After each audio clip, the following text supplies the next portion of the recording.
నేను 80,000 పుస్తకాలు చదివినోడిని సావు నోట్లే తలకాయ పెట్టొచ్చిన. అరే తానీకు జరాను చూసుకో. ఇంతన్నాడంతన్నాడే పోశెట్టి, కాళేశ్వరం కట్టన్నాడే పోశెట్టి, ఇంట్లో ఇత్తు లేదు కంటికి నిద్ర లేదనే సామెతకు సరిగ్గా సరిపోయేటట్టున్నది మన కేసీఆర్ ముచ్చట. తెలంగాణ జనం ఏమనుకుంటున్నారు? కేసీఆర్ పరిపాలన ఎట్లున్నదని ఢిల్లీలో ఉండే ఇండియా టుడే గ్రూప్ వాళ్ళు సర్వే చేసిరట.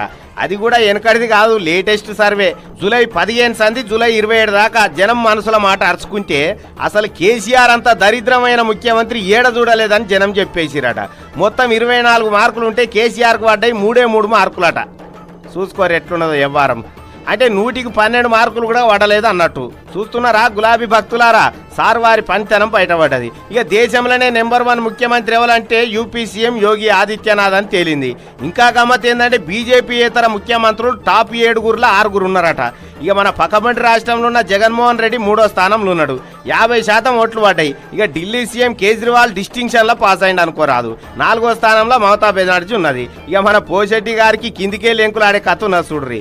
పుసుకున్న దేశంలో నెంబర్ 1, 2 ఉంటే గుమస్తా తెలంగాణ అలియాస్ గడీల దొరసా నూకునున్నా ఫస్ట్ పేజీ నిండా వరుసకొస్తుండే ముచ్చాడ కదా.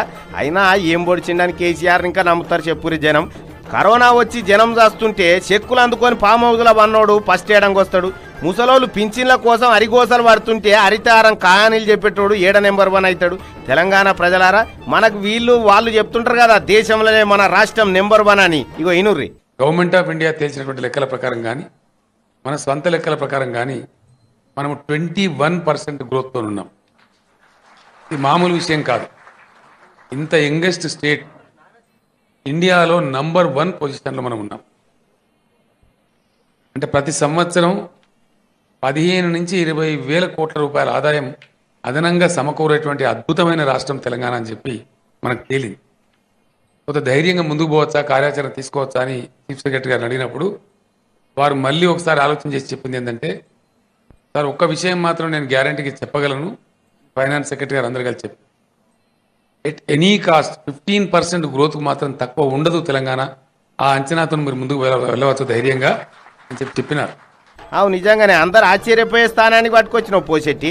16,000 కోట్ల మిగులు బడ్జెట్తో ఉన్న రాష్ట్రాన్ని 3 లక్షల కోట్ల అప్పులలో గుంచబోయినామంటే మామూలు శ్రమనా? ఇది మామూలు ఏలుబడా?